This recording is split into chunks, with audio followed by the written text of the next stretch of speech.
السلام علیکم ناظرین، میں محمد اسلم حسین سیاست کی عالمی خبروں میں آپ سب کا استقبال کرتا ہوں۔ متحدہ عرب امارات میں باضابطہ طور پر ملک کی صدارت سنبھالنے کے 10 ماہ بعد متحدہ عرب امارات کے صدر شیخ محمد بن زاید ال نہیان نے ابوظہبی کے حکمران کی حیثیت سے اپنے بڑے بیٹے شیخ خالد بن محمد کو ولی عہد مقرر کرنے کا حکم جاری کیا ہے۔ متحدہ عرب امارات کے صدر نے اپنے بھائی شیخ منصور بن زاید کو وفاقی سپریم کونسل کی منظوری سے دبئی کے وزیر اعظم اور حکمران شیخ محمد بن راشد ال مکتوم کے ساتھ نائب صدر مملکت مقرر کرنے کا حکم جاری کیا۔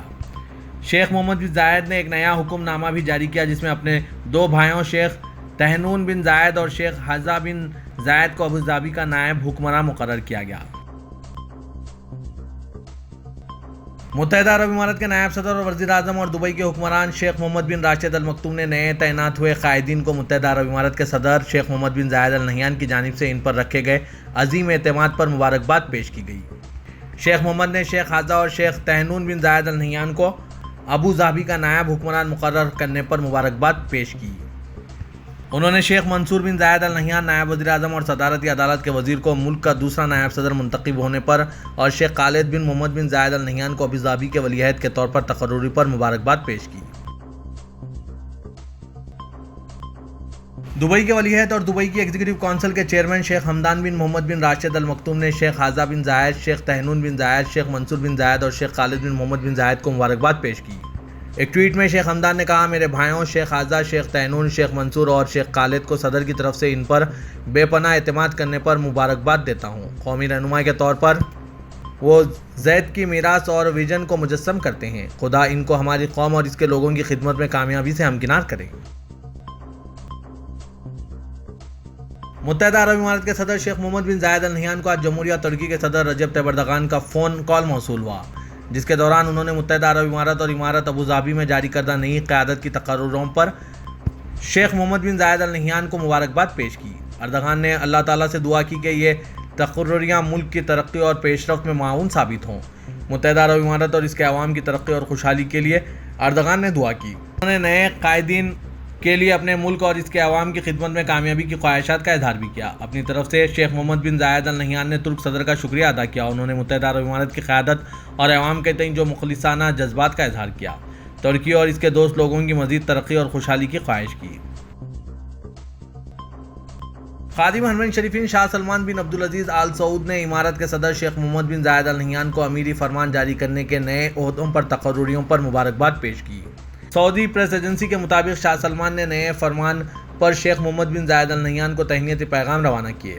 واضح ہے کہ شیخ محمد بن زاید نے شیخ منصور بن زاید کو نائب صدر، شیخ حمزہ بن زاید کو ابوظہبی کا نائب حکمران، شیخ تہنون بن زاید کو ابوظہبی کا نائب حکمران اور شیخ خالد بن محمد بن زاید کو ولی عہد ابوظہبی مقرر کیا ہے۔ شاہ سلمان نے شیخ زاید اور امارتی حکومت کے لیے کامیابی کی امید ظاہر کرتے ہوئے سعودی عرب اور امارت کے برادرانہ تعلقات کو سراہا۔ دوسری طرف ولی عہد شیخ محمد بن سلمان نے بھی امارت کے حکمران شیخ محمد بن زاید کو نئے عہدوں کے لیے تقرریوں پر مبارکباد پیش کی۔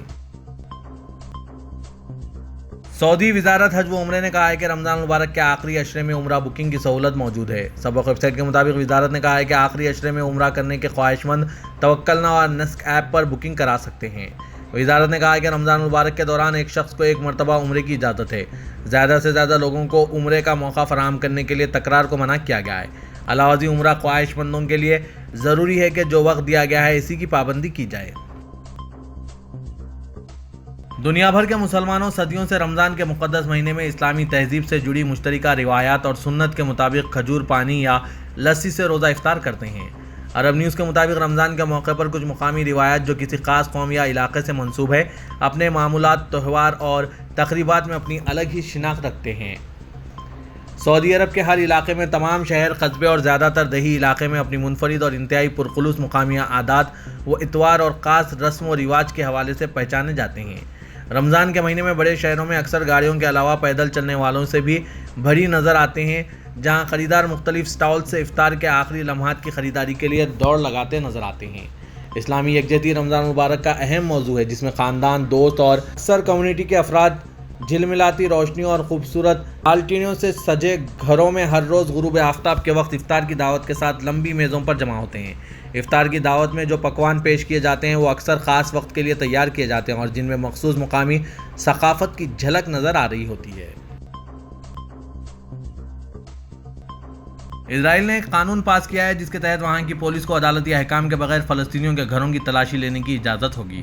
اسرائیلی پارلیمنٹ نے گزشتہ روز ایک بل منظور کیا جس کے تحت پولیس افسران کو عدالتی احکامات کے بغیر غیر قانونی ہتھیاروں کے لیے فلسطینیوں کے گھر پر دھاوا بولنے اور تلاشی لینے کی اجازت ہوگی۔ اس قانون کا مقصد عرب کمیونٹی میں جرائم سے لڑنا ہے اور یہ قانون اسرائیلی پولیس کو عدالتی حکم کے بغیر اربوں کی عمارتوں کی تلاشی لینے کی اجازت دے گا۔ ایران نے یونان کے دارالحکومت ایتھنز میں یہودی گاہکوں کی اکثریت والے ریستورانوں اور ہوٹلوں پر حملے کے منصوبے میں ملوث ہونے کے دعووں کی تردید کی ہے۔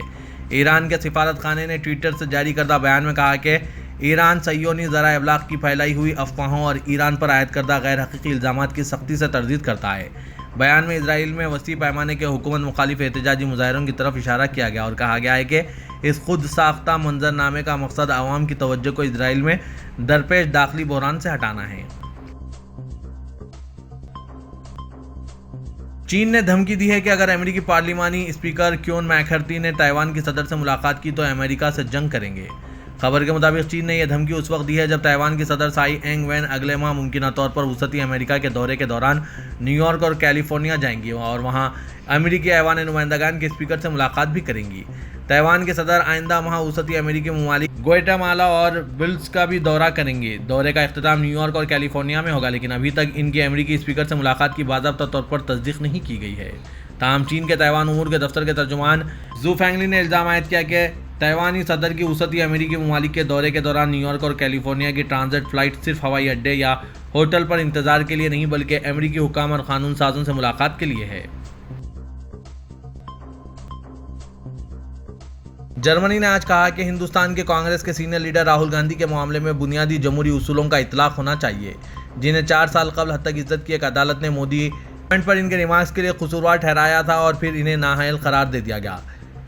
جرمن وزارت خارجہ کے ترجمان نے ایک پریس بریفنگ کے دوران کہا ہم نے ہندوستان میں اپوزیشن لیڈر راہل گاندھی کے خلاف فیصلے کے ساتھ ساتھ ان کے پارلیمانی مینڈیٹ کے معطلی کا بھی نوٹس لیا ہے۔ ہماری معلومات کے مطابق راہل گاندھی کیا اہم فیصلے کے خلاف اپیل کرنے کی پوزیشن میں ہیں یا نہیں۔ ترجمان نے کہا کہ یہ اس کے بعد واضح ہوگا کہ آیا یہ فیصلہ برقرار رہے گا اور کیا اس کو دیا گیا مینڈیٹ معطل کرنے کی کوئی بنیاد ہے۔ پاکستان کی وزارت خزانہ نے پبلک پرائیویٹ پارٹنرشپ کے تحت ملک کے 3 بڑے ایئرپورٹ آؤٹ سورس کرنے کی کارروائی کا آغاز کیا ہے۔ جمعرات کو وزارت خزانہ کی جانب سے جاری بیان کے مطابق جمعرات کو وزارت خزانہ نے ایک بیان میں کہا کہ پاکستان نے ایئرپورٹس آؤٹ سورس کرنے کے لیے ورلڈ بینک کے انٹرنیشنل فائنانس کارپوریشن سے رابطہ کیا ہے۔ پاکستان کراچی، لاہور اور اسلام آباد کے ایئرپورٹس کو مشترکہ طور پر چلانے کے لیے قطر کے ساتھ مذاکرات میں ہے، تاہم اس شراکت داری کی تفصیلات یا معاہدہ سامنے نہیں آیا گیا۔